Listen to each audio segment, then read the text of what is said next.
Miss Hanelet Abansenia at saka si team.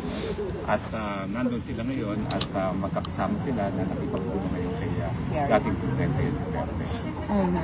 So, anong may update na ba about sa, yung kasama ka sa team? Wala pa akong balita kasi hindi pa nakakausap si Presidente Duterte. Kinakailangan ko yung endorsement ni Hoffman para makita. Ang huli namang balita is sinanungan ni VP Sara, si Hoffman, kung kailan na i-endorse ako para makapasok as a potential lawyer. Ang sagot niya is may policy nga na ang mga visitors ngayon ay mga close family members. Okay, so hindi naman makaka-affect as an asylum seeker like you? Hindi naman makaka-affect ka? Wala pong request na yun kasi ang importante, habang ako'y aplikante, hindi ko napapalikod sa Pilipinas. Kung sakaling makuha ko abogado, sabihin, wala akong hassle na worry about deportation. Yun po yung right to non-vote. Pero folks, bilang isang counsel dito sa ICC, ano yung nakikita mo?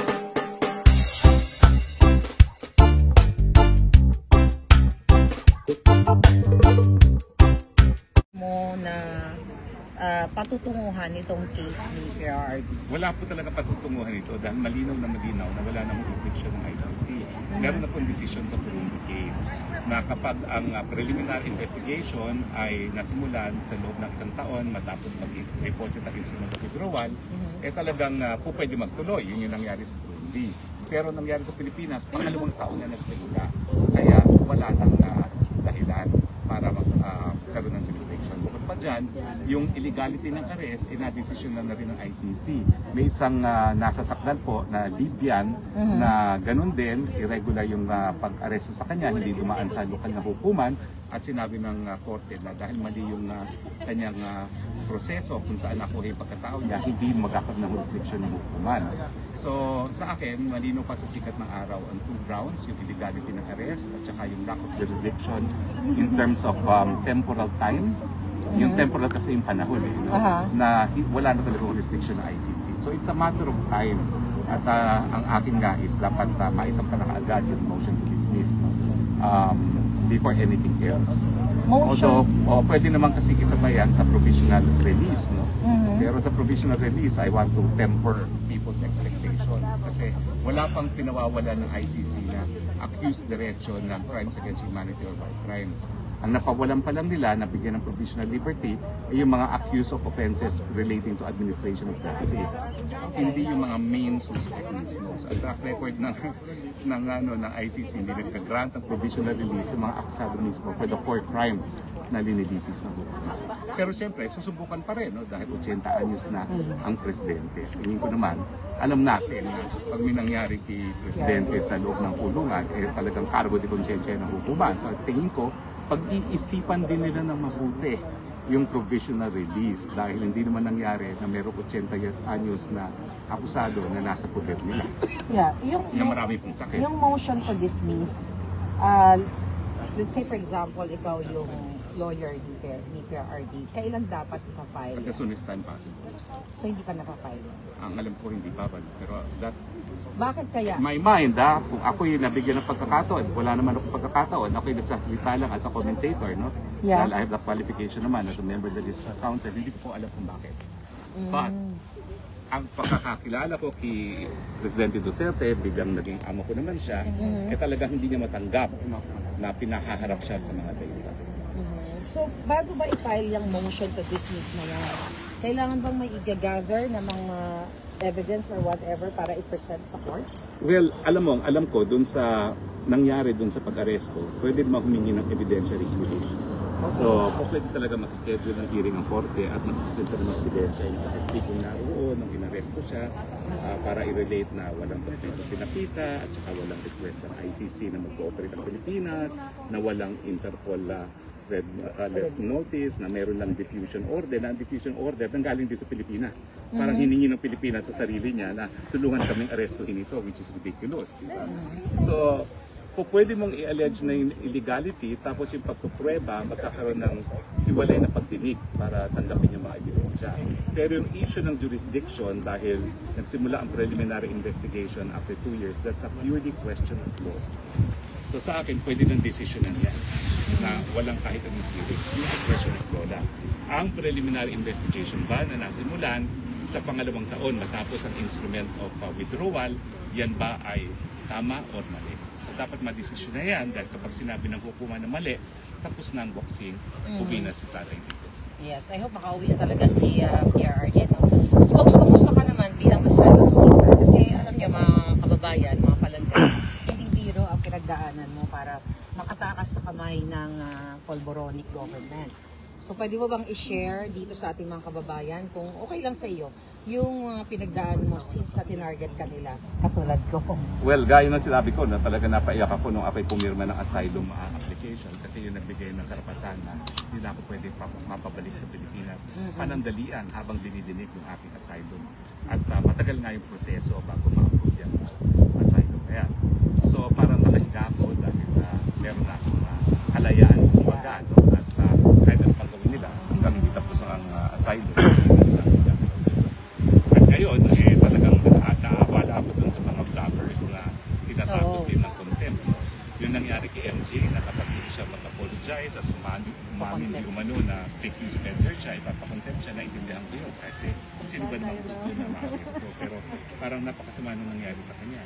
Parang siyang hinahasa ang kanyang pagkatao at parang pinaamin na hindi siya kinahasa at nag-enjoy siya sa pag-aabuso sa kanya para lang maiwasan ang pagkatao. So ako, nalulungkot ako sa mga nagkakapalaran ng mga kritiko na administrasyon nito.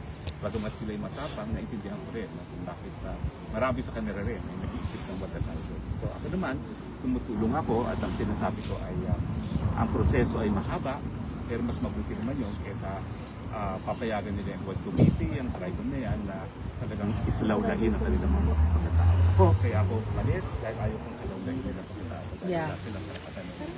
First folks, kumusta yung pagtanggap sa'yo ng ating mga kababayan, mga Pilipino, mga yung kumakausap sa'yo, yung sitwasyon mo, anong Well, sa totoo lang po, tumataba na naman ako kasi lahat sila nagbibigay ng pagkain. Maraming salamat po. Hindi na ako gumagastos sa pagkain. Lahat sila nag-offer din na tuluyan, no? Yun na nga, yung sa pagkili in the process of being lifted, pwede na makahanan, so, napaka-into mo. Dapat pagdating kami. So, pasensya na po kasi yung kulto ng Goma Season na ay narinig ko rin sa Nevela. Baka nandyan sa paligid. So, I'm sure nandyan dito sila sa Paano mo pinagpatagtan yung sarili mo? Spokes, meron kang bodyguard? Wala. Pinag ko sa McCartney. Ang dragon lady ang aking bodyguard. Oo, di ba? Yeah, well, I'm here. We're here to support you and syempre ang PRRD. At kaya ka naman nandito dahil kay PRRD. Kaya tayo nandito dahil kay PRRD. That's para sa Pilipinas na rin, no? Kasi mali itong nangyayari na dayuhan ang gusto mag-usga kay Presidente sa mga di umanong paglabag sa ating batas sa Pilipinas. Mga tagal na tayong malaya, dapat hindi nangyari yan. Yeah.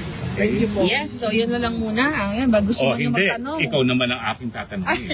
Akala ko ako lang yung mag-interview. Ikaw naman, Mother Dragon, kamusta naman ang tingin mo sa ang reaksyon ng mga Pilipino dito sa Europa, dito sa pag-aresto kay Tatay Digong? Oh well, nakikita naman natin talaga itong mga kanina, may nakausap tayo palangga from New York, from Ireland, talagang, di ba? Ayan sila, kuna natin. So talagang dumadayo para ipakita ang suporta kay Pangulong Duterte. Again, they spend their own money, yung time nila. So, meaning yung puso nila na pagmamahal sa bayan at support kay PRRD, unconditional talaga. Wala talaga nagbuto sa kanila. Para katulad namin, wala nagtudyo, kundi nararamdaman na lang namin na tumitibok-tibok ang puso ng friend ko dito na talagang nung binabiyahe pa lang si PRRD, kinukulit niya na ako na mag-travel dito. So, mararamdaman mo talaga na organic or genuine yung pag-ibig para sa bayan at para kay PRRD.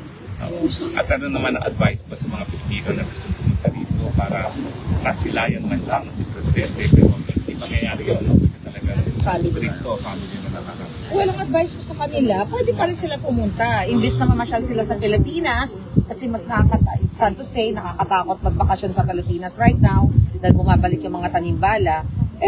You guys are welcome here para magsama-sama tayo dito at para maipakita lang natin yung ating suporta. Although hindi talaga makikita si PRRD dahil family lang so far, So yung being here is already a historic na feeling na, wow, I've been there, di ba? After 5 years, 10 years, kung ano man ang mangyari sa mga buhay natin, may kukwento natin sa ating mga anak, mga pamilya na pumunta ako dyan. Nakita ko yung mga kababayan, naramdaman ko yung feeling, yung emotion bilang isang sumusuporta sa bayan at of course kay former President Duterte. So, gano'n kayo importante na pupunta sa dito ng school? Kasi marami na talaga. Dahil ng biyahe, galing tayo, galing Norway, gano'n kayo importante na miski hindi tayo nakikita ni Pangulo na nagtitipon-tipon dito, narinig pa rin sila. So, napaka-importante, yung may kakayahan lang. Di ba? Kasi hindi naman din ganun mura yan ang magbiyahe dito. Sabi, lagi niya ako nanawagan noon ay hindi pa ako nakarating dito sa lahat po ng may mga kakayahan. Magdumalaw kayo para maipakita natin yung presensya natin. Although, yun nga, hindi talaga natin makikita si Pierre Ardila, hindi naman tayo kasama sa family. So, yung presensya natin, napaka-importante yun na maipamalas natin. Ganun naman when you support someone, pag umiibig ka, di ba? Sabi nga nila, tatahakin ang lahat, maabot ka lamang. So, pag-ibig sa bayan at pag-ibig sa ating former president. At gano'n ka-importante na yung mga tao ngayon sa Pilipinas ay mag-shout out day para iparating sa administrasyon na ito na mali ang kanilang ginawa kay dating Presidente Rodrigo Duterte. Sabi nila, wala naman nangyayari Hindi naman daw nagpi-people power at hindi na mauulit daw ang 1986. Ano tingin mo? Well, napaka-importante na mag-speak up day ang lahat. At nakita naman natin na talagang, I may say, multi-million Filipinos all over the world na nagpakita na pinarinig yung boses nila. So, ibig sabihin, hindi lang pa yung dalawa ang nagsasabi na something wrong with the Bacag administration. Ibig sabihin, mas marami ang mula. Pero doon naman siya nagsasabi na, nababasa kayo lahat, wala pa rin revolution. Ang peaceful revolution naman hindi nangyayari ng overnight. Diba? Pag tinignan mo yung history ng revolusyon ng iba't ibang ibang nasyon, hindi naman nangyayari yun ng 1 day, 2 days, 3 days, or 7 days. May proseso. So, kailangan lang ma-sustain natin yung laban natin. Yung pagpapakita natin na ayaw na natin sa cocaine addictus na presidente. Authenticated naman yan. Kaya nga, like sila challenge, no? Spokes na, kung talagang ako ay nagpapakalat dito ng kasinungalingan, which is yun ang binabato nila sa akin, hindi file sila ng case against me na nag-AI ako o nag-fabricate ako ng storya. Kasi nakafile nga sila ng 4 cases defamation case sa Amerika. Bakit hindi nila ako file dun sa particular issue ng pulboronic video? Diba? Kasi authenticated. Ayaw nilang magkaharap kami ni Marcos Jr. sa korte siguro, kaya takot naman sila mag-file. Well, alam mo, maraming sinabi mga NBI na AI daw yung pulboronic video na ipinakita mo. Ano bang nakasaad dyan sa issues kasi yan? At bakit kasi maliwan yung sinasabi ng mga taong gobyerno na AI daw yung pulboronic video? Folks, imagine mo, that was State of the Nation, di ba? Last year, July yun. So, nung pinalabas ko yun, nandun ka, nataranta sila at bigla sila nag-conclude na AI without really studying or ng expert. Ang expert lang nila, picture. Hindi naman ganun yung forensic investigation May dadaan kang proseso. So, definitely, yun ay kanilang pagtatanggol. Yung NBI Director, NBI, PNP, DILG, lahat naman sila during that time, ginakot ako Nakakasuhan nila ako. Kung natatandaan ninyo, kakasuhan namin na nagpakalat ng AI video. Mag-iisang taon na. I challenge them every day. Kasuhan nyo na ako palungkot sa video na yun. Kung AI yun. Sinagot ko naman, sinagot ko nga yung 4 na kaso nila. Ba't yung sasagutin itong video na ito na sinasabi nilang AI? At hindi ko ako techie, kaya definitely wala akong alam sa AI. So, hindi ako marunong sa mga ganyan-ganyan. So, sila yung nagsisinungaling. Ulitin ko, kung sa tingin nila ay nagpakalat ako ng kasinungalingan or fakeness or AI video, then, dali nila sa dali nila sa korte para doon natin kami magbakbakan kung sino nagsasabi ng katotohanan. Well, alam mo ngayon lang ako nagkaroon ng pagkakataon na interviewin ng mahal. I know. So, ito na yung pinakita. Ano bang nangyari? Ikaw ang pinaka-matinding supporter ng Marcos Jr. Anong nangyari at biglang nawala ang suporta at ngayon pinaka-kritiko ng Marcos Jr. administration? Ano ang nangyari? So, nung April 2022, nung dumating ako doon sa Pilipinas para supportahan yung kanilang Meeting the Avance, ay nakita ko na parang hindi talaga para sa pagbangon sa Pilipinas yung Marcos Jr. Naramdaman ko na yun eh. Bakit kamo? Doon pa lang ang dami ng politika sa paligid ni Lisa at saka ni BBM. So, may message pa nga si Lisa. Sabi ko sa kanya, Lam, alam mo, napapaligiran ka ng ahas. Yung mga tao mo, yung pala siya yung ulo ng ahas.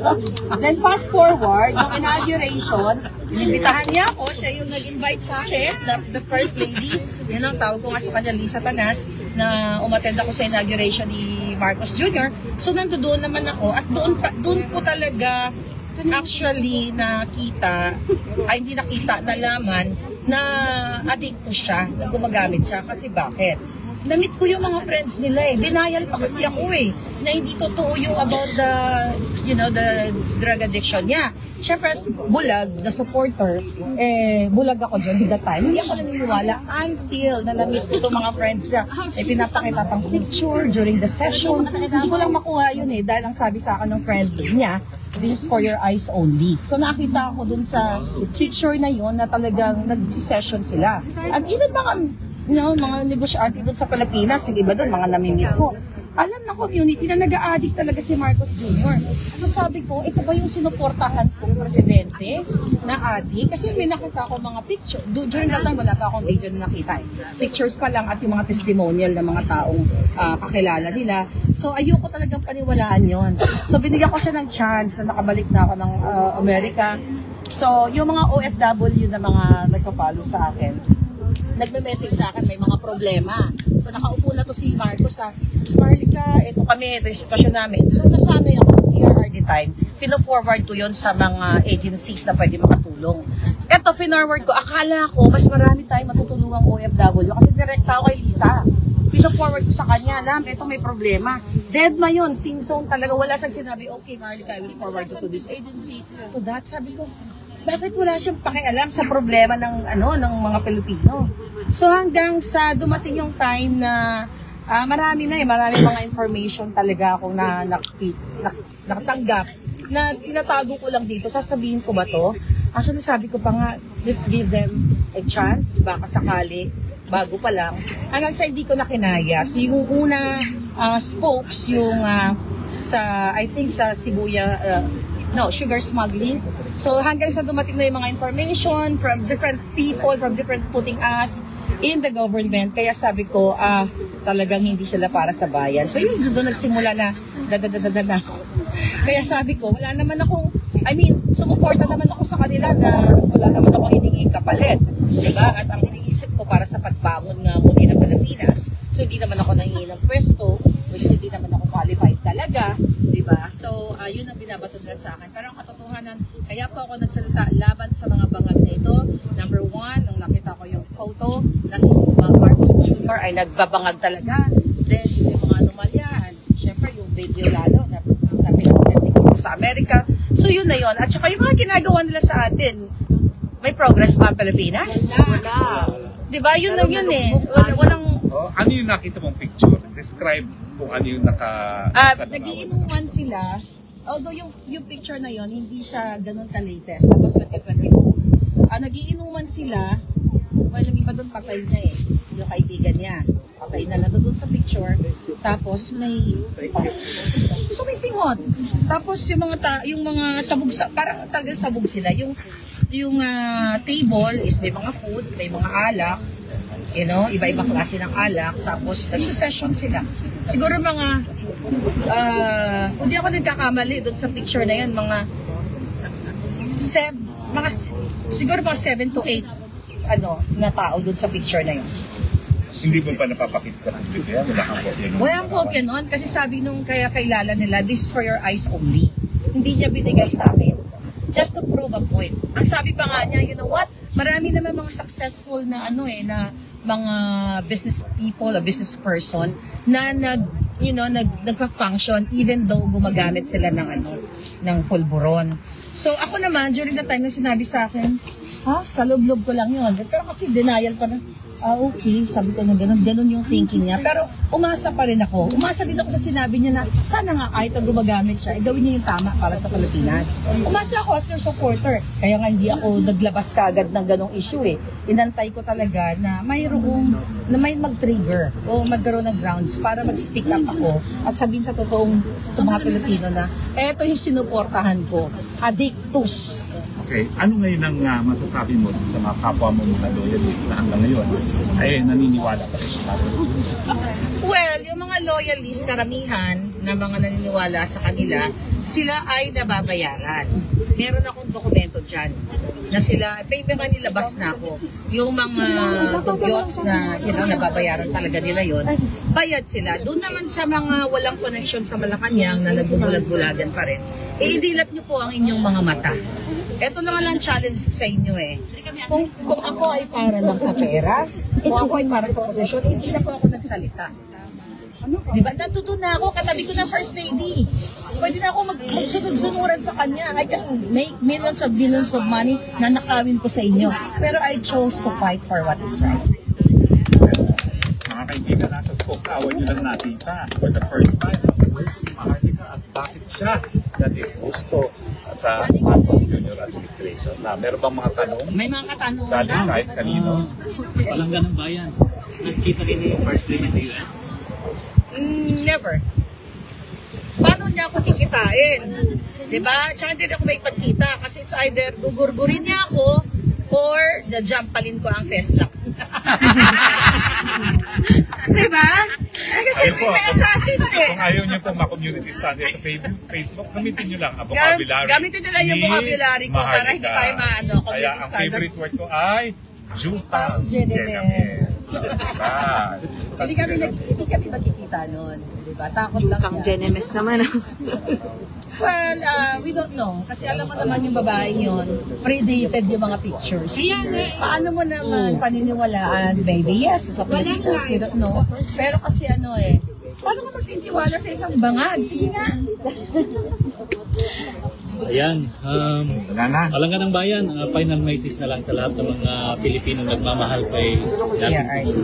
Well, sa lahat ng mga Pilipino na nagmamahal, hindi lang kay PRRD, para sa tapat Pilipinas. Lahat naman tayo dito, hindi personal na dahil gusto natin mga Duterte. Ako talaga, ang aking interpretasyon sa mga Pilipino dito na nakikipaglaban dito man sa Dahig o sa ibang na bahagi ng mundo, ay dahil gusto nilang magkaroon ng magandang kinabukasan ang mga pamilya nila, ang ating mahal na ilang bayan Pilipinas. So mensahe ko sa inyo, huwag po tayong tumigil sa pakikipaglaban kung ano yung tama. Alam ko, mahal ang pakikipaglaban sa tama dahil namamasakay tayo dito. So papasan ba't didinggin din tayo ng Diyos na ibigay sa atin naman lang kaalwanan sa bansang Pilipinas. Hindi na pupugaran tayo ng mga addicts. Ayan, para naman kay spokes ng bayan, final message. Well, alam niyo po, maraming salamat sa suporta na binibigay niyo sa akin, sa Pilipinas, sa Netherlands. Sa akin po, secondary lang yung maging abogado ng Presidente Duterte. Sumulat mula po, sinuportahan natin ang Presidente Duterte dahil tama ang kanyang naging pamumuno sa Pilipinas. Sa panahon niya, naging mapayapa ang ating komunidad, musbong ang ating ekonomiya, tumaas ang aking turismo, nagkaroon ng mas mabuting na kabuhayan ang mga Pilipino. No? At lalong-lalo na ngayon na nakukumpira natin sa administrasyon ni Marcos Jr. No? Na isa na tayo sa pinakamasamang ekonomiya ngayon at tayo na ang notorious for one of the most unsafe cities. Dati pinaka-safe tayo, ngayon isa na tayo sa pinaka-delikado. At syempre kulay lang tayo pagdating sa turismo. So talagang, at isa pang hindi ko makakalimutan, yung nakita ko sa unang ng pagkakataon yung bahay kalapati na tawag ko na tinitira ni Presidente Duterte. Ito lang ako mapaniwala na ganun kaliit ang bahay ni Presidente at parang bahay kalapati kasi meron siyang circular stairway papunta sa maliit niyang kwarto which is the entirety of the second floor. Pwede pala talaga na maging Presidente na hindi lang po. Kaya naman po, ganito na lang ang pagmamahal na pinapakita na sa bayan ng Pilipino. Isa lang po dun sa milyon-milyones sa pagmamahal ng Presidente Duterte, whether or not I will take this counsel, secondary to yung issue na yun, importante ipakita natin. Mahal natin siya dahil tama ang kanya naging pamumuno. Yes. Okay? Alright. Well, anyway, naabangan po natin ngayon ang paglabas ng pamilya kasi kakaiba ito, ha? nasabay-sabay sila. So, this is the first time na nagsabay-sabay si VP, si Ma'am Anilet at si Kitty, no, na bumisita. No? At meron pang kasama na taga-embassy si Ma'am Anilet, no? Oh, yeah? Parang consular visit siguro ang ginawa niya. No? So malalaman natin bakit kaya sila nagtulong bilang isang pamilya. Kung hindi masyadong personal. Siyempre, re-respetuhin din natin yung privacy ng pamilya. But I'm sure, pagkatapos ng meeting ay magsasalita at magbigay ng updates. At abangan po natin yung updates. Yeah, abangan natin. Alright.